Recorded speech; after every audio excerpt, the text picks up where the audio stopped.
చిన్న వయసులో ఒక 5 ఏళ్ల వయసులో 6 ఏళ్ల వయసులో ఉన్నటువంటి పిల్లలకి ఏమైనా చేయగలడు మా నాన్న అనుకుంటారు. వాడు స్కూల్కి వెళ్ళి వాడికి ఒక 10 ఏళ్ళు అంత వచ్చిన తర్వాత ఇంకా వేరే వాళ్ళు ఇంకా డబ్బున్న వాళ్ళ ఫాదర్లని వాళ్ళని వీళ్ళని చూసిన తర్వాత మా నాన్న అంత గొప్పడు కాదేమోలే, మా నాన్నకంటే గొప్పలు కూడా ఇంకా చాలా మంది ఉన్నారేమో అనిపిస్తుంది.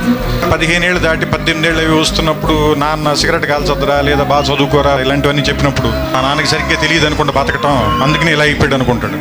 వీడికి ఒక 25 ఏళ్ళు వచ్చి ఒక అమ్మాయిని పెళ్లి చేసుకున్న తర్వాత ఒక ఫ్లాట్ రెంట్కి తీసుకోవటం, ఉద్యోగం చేయటం, అప్పులు చేయాల్సి రావటం ఇలాంటప్పుడు నాన్న మనం మరీ అనుకున్నంత వేస్ట్ ఏం కాదనుకుంటా. ఆ తర్వాత ఒక 35-40 దాటిన తర్వాత పిల్లలు కొంచెం పెద్దవాళ్ళు అవుతుంటే స్కూల్ ఫీజులు, వాళ్ళకి ఏదైనా ఒంట్లో బాగున్నప్పుడు రాత్రిపూట హాస్పిటల్కి పరిగెత్తటాలు, ఇలాంటప్పుడు నాన్న గుర్తుంచి కళ్ళల్లో నీళ్ళు వస్తాయి. ఈ బాబు ఇన్ని కష్టాలు పడి ఇక్కడ దాకా తీసుకొచ్చాడని. కానీ మనం అది చెప్పేసరికి చాలామంది నాన్నలు ఉండరు. కానీ నాన్న బతికుండగానే మనం అందరం థ్యాంక్స్ చెప్తాం.